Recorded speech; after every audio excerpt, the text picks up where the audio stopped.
The Cowboys found her wandering with a bullet in her gut. Only one stopped and carried her to water. The sun hung heavy over the Arizona Territory in August of 1880, the kind of punishing sun that stripped men of strength and forced the desert itself into silence. Dust swirled in the air, lifting from the ground in faint red clouds, and the land stretched barren as far as the eye could see. Out of that silence came the sound of uneven footsteps, dragging, breaking the stillness. A woman staggered across the sand, her dress torn and clinging to her body, dark with blood where the bullet had pierced her side. Georgia did not know how she still stood, for the pain ripped through her with every step, but she would not let herself fall. Somewhere beyond the dry hills and cruel ridges, her children were alive. She had seen them taken by the men who raided her home. Bandits, merciless and greedy, who had left her to die in the dirt. Her vision blurred, the horizon melting in waves of heat, and her knees finally buckled beneath her. She fell, her palms scraping against stone, her body shaking with weakness. The desert whispered to her, a voice of death, telling her it was easier to close her eyes. But before she surrendered, a sound reached her ears, distant but growing clearer. Hooves against rock, steady, deliberate. She forced her eyes open, and through the haze of heat came the figure of a lone rider. A tall man in a worn hat, his shadow stretching long across the earth. The chestnut horse beneath him carried both power and patience, stopping at the sight of her collapsed form. The rider dismounted. His movements were slow, careful, the kind of movements belonging to someone who had spent his life watching danger from every angle. His eyes, dark and steady, swept across her body, resting on the blood soaking through her torn dress. "You're hurt bad," he said, his voice low and certain, with a rough edge born from too many lonely trails. Georgia tried to speak, tried to tell him about her children, but the words stuck in her throat. All that came out was a broken whisper. The cowboy knelt and slid one arm beneath her shoulders, the other beneath her knees, lifting her with ease. She was weightless to him, though her blood stained his shirt as he carried her to the horse. "Stay with me," he murmured, his tone as commanding as it was gentle. "Don't you give up now." Her head dropped against his chest, the steady rhythm of his heartbeat echoing in her ears. Darkness crept over her, but for the first time since the raid, she felt a flicker of safety. When Georgia woke again, it was night. Above her stretched a vast sky, thick with stars. She lay on a blanket beside a crackling fire, her wound wrapped in strips of white cloth. The cowboy sat nearby, sharpening a knife, the firelight cutting sharp angles across his weathered face. "You're awake," he said, not looking up, though his voice carried relief. "That's good. You'll live." Her lips were dry, her voice weak. Who are you?" "Name's Fletcher." He finally turned his gaze to her, eyes like dark stone softened by embers. "And you, Georgia," she whispered. Then her breath broke as the memory of her children returned like a knife to her chest. Tears welled in her eyes. "They took them, my babies. The bandits, they killed everyone else and took my children." Fletcher's hand stilled on the blade. He looked at her, at the anguish burning in her eyes, and something shifted in him. He had seen death, seen women left broken by it, seen children lost to war and hunger. He knew what it was to have nothing left. He put the knife aside and leaned closer. "Then we're gonna find them," he said with quiet conviction. "I give you my word." She stared at him, searching his face for doubt, but all she found was steel. The next days blurred into a journey through land both beautiful and cruel. Fletcher guided the horse with Georgia held in the saddle, her body too weak to sit tall, though her spirit refused to break. He kept her wound clean, changed the bandages, and made her drink water when she wanted only to close her eyes. At night, when the fire glowed low, he spoke little, but his silence was a comfort. Georgia studied him in those quiet hours. He was not a man who sought company, she could tell. His face carried the shadows of old scars, not just on the skin but deep in his gaze. A man marked by loss. Yet he had saved her, a stranger, without hesitation. One night, as coyotes howled in the distance, she asked, "Why are you helping me? You don't even know me." He tossed a branch into the flames, watching the sparks scatter upward. "Don't need to know you to see you've been wronged. And I don't turn my back on wrong." She fell silent, but the words rooted in her heart. They tracked the bandits through whispers and trails. A barkeep in a dusty saloon told them of men bragging about captives. A blackened fire pit beside the river showed signs of children's small footprints. Each clue cut deeper into George's chest, but Fletcher was always there, steady and unyielding. When she faltered, he lifted her. When fear threatened her, his voice anchored her. Slowly, trust took root between them, born not of words but of survival. One evening, as the sun bled red over the desert hills, Fletcher found her sitting alone, staring at the horizon. Her wound was healing, though pain still clung to her movements. "You should rest," he said. "I can't," she murmured. "Every time I close my eyes, I see their faces. I hear them crying for me." Her voice broke, and she pressed her hands to her face. For a long moment, Fletcher said nothing. Then he sat beside her, the silence stretching between them like a thread binding two wounds. "I know that sound," he said at last. "Lost my brother in the war. I still hear him calling for me. Never answered in time." He drew a slow breath. "But I'll be damned if I let you carry that same regret." Her tear-stained eyes met his, and she saw the weight he carried, the ghosts behind his calm. That night, though she did not sleep easily, she felt less alone. Days later, they reached the mouth of a canyon where smoke curled faintly into the sky. Fletcher crouched low, studying the ground. Hoofprints, whiskey bottles, boot tracks. He counted them in silence, his jaw hardening. "They're here," he said. George's heart pounded. Fear and hope tangled inside her, pulling her in two directions. Fletcher touched her shoulder, his hand firm, grounding her. "We'll get them back," he said. "But we'll need to be smart. These men, they won't show mercy." "I don't want mercy," Georgia whispered, her voice trembling with fire. "I want my children." He looked at her, saw the fire that burned through her pain, and gave a single nod. That night, they made camp on the edge of the canyon, the glow of distant fires flickering against the rocks. Fletcher oiled his revolver, checked the knife at his belt, and laid out the plan with quiet precision. Georgia listened, her fingers tightening around the rifle he had given her. The stars burned cold above them. Tomorrow would bring blood. Tomorrow would bring truth.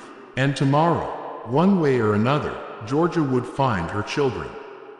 The first light of dawn crept across the canyon, washing the jagged cliffs in shades of red and gold. Georgia sat with her back against the rough stone, her children's faces haunting her every thought. She could almost hear their laughter from the past, see them chasing each other across the yard of the home that no longer stood. Every memory was a knife and yet a lantern, urging her to fight on. Fletcher crouched nearby, his revolver resting across his thigh as he studied the camp below.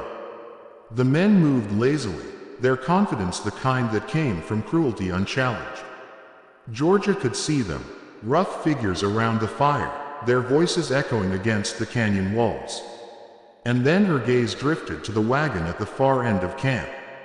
It was little more than splintered wood and canvas, but the faint sound she thought she heard from inside made her heart stop. It was a cry, small and broken, but hers. Her babies were there. Fletcher's hand touched her arm, grounding her. His voice was low, steady. "We wait for the right moment. Rushing in blind gets us both killed, and worse, puts them in danger." His eyes stayed fixed on hers, calm but filled with a warning born of experience. Georgia swallowed hard, her throat raw. "I can't wait much longer." Fletcher studied her for a long breath, then nodded. "You won't have to. Just remember, "You're not alone this time." The plan unfolded slowly, tension wrapping around each second like a noose. Fletcher slipped down along the rocks, his steps soundless, his revolver ready. Georgia took her place above, the rifle pressed against her shoulder, her breath coming in sharp bursts. She had never killed before, but the rage in her heart burned hotter than fear. When Fletcher's shot rang out, it shattered the morning calm like thunder. One of the outlaws dropped where he stood, and chaos erupted. Men scrambled, grabbing weapons, shouting curses. Bullets screamed through the air, striking rock and dirt. Fletcher moved through the confusion with the precision of a man who had lived too long with death at his side. Each shot he fired was measured, final. Georgia pressed her cheek against the stock of the rifle, her vision tunneling. She saw a man raising his pistol toward Fletcher, and before she could think, she squeezed the trigger. The outlaw's body jerked and crumpled, the sound of the shot ringing in her ears. Her hands shook violently, but when she looked down, Fletcher glanced back up at her with a quick nod, and for the first time, she believed she could survive this fight. The canyon roared with violence. Smoke filled the air, mixing with the stench of sweat and blood. Georgia reloaded clumsily, her fingers trembling, her wound aching with every breath, but she refused to falter. Another outlaw charged toward Fletcher with a knife, and Georgia's cry echoed as Fletcher caught him with a shot to the chest. For every man who fell, another appeared from the shadows, and still Fletcher moved like a ghost, every movement precise, every strike relentless. At last, silence began to creep in. Bodies lay scattered across the dirt, the fire smoldering among them. The world seemed to hold its breath, and then Georgia heard it again, the cry from the wagon. She dropped the rifle and ran, her legs weak but fueled by desperation. She tore at the canvas, splinters stabbing her hands, and when the flap opened, she saw them. Two small faces, dirty and streaked with tears, eyes wide with disbelief. "Ma," the word ripped from their throats as they threw themselves into her arms. Georgia sobbed, clutching them close, kissing their hair, her whole body shaking with relief and agony. The world fell away. She felt only the warmth of their arms, the weight of them pressed against her chest, the heartbeat of life she thought she had lost forever. Fletcher stood at the wagon, his revolver still in his hand, his eyes scanning the canyon. He had lived long enough to know battles were rarely finished when you thought they were. His instincts proved right. A shadow shifted from the rocks, and a figure stepped forward. Tall, broad, scar cutting across his cheek, his rifle leveled with a hunter's calm. The leader, his voice was a cruel drawl, dripping with scorn. "Look at that, the mother hen and her brood, and a hired gun who thinks he's cleaned my house." He spat into the dirt, his grin sharp as a blade. "You killed my man, you'll pay for it." Georgia froze, pulling her children behind her, her heart thundering. Fletcher moved in front of them, his revolver raised, his voice steady. "It ends here." The outlaw laughed, a sound low and dangerous. "You think you're faster than me, boy. I've been pulling this trigger longer than you've been breathing." His eyes flicked to Georgia. "Maybe I'll let you watch while I take her back and sell the brats for coin." Fury ignited in Fletcher's chest, but his voice stayed cold. "You won't touch them." The canyon fell silent, the moment stretched thin. Dust swirled in the rising heat, the world shrinking to two men in the thin line between life and death. The outlaw's finger twitched on the rifle's trigger. Fletcher's revolver never wavered. The shots cracked as one. The sound echoed like thunder across the cliffs. Georgia flinched, clutching her children. For a heartbeat, no one moved. Then the outlaw staggered, eyes wide, blood blossoming from his chest. He fell to his knees, his rifle slipping from his grip, and collapsed face first into the dirt. Fletcher stood tall, smoke rising from the barrel of his revolver. His chest rose and fell with slow, measured breaths, but his gaze stayed on the fallen man until he was sure it was done. Only then did he lower his weapon. Georgia let out a sob, half relief, half exhaustion, and buried her face in her children's hair. Fletcher stepped closer, resting a hand on her shoulder, steadying her trembling frame. For a long moment, the four of them stayed there in the canyon, surrounded by the dead, clinging to the only life that remained. The journey back through the desert was slow, weighted with exhaustion and silence.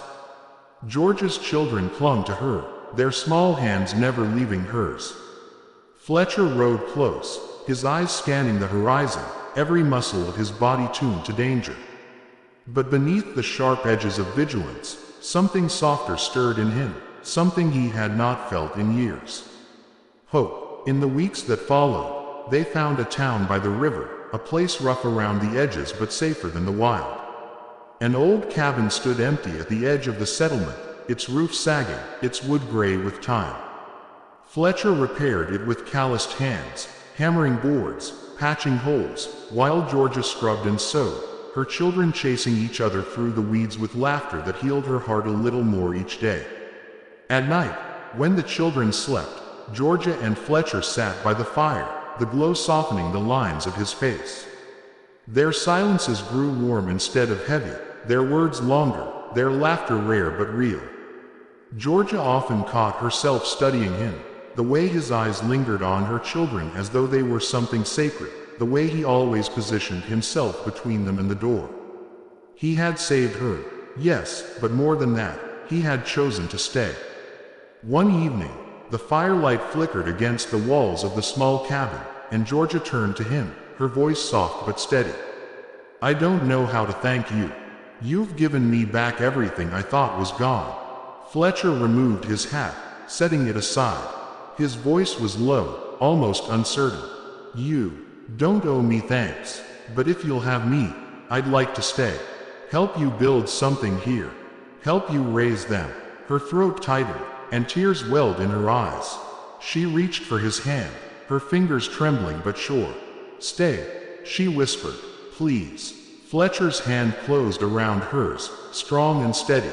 For the first time in years, he allowed himself to believe in tomorrow. The Arizona territory remained harsh, its winds sharp, its nights lonely, its dangers always near. But for Georgia and Fletcher, it no longer felt empty. It felt alive. It felt like home. Together, with two children who had been saved by blood and fire, they carried their scars into a new beginning, one born not of what had been taken from them, but of what they had finally found. If you enjoyed this story, click the video on your screen now. Watch another unforgettable tale where destiny and courage collide in the way you never expected. Don't forget to subscribe and consider a super chat to help us keep bringing you more stories like these. Your support means everything to us.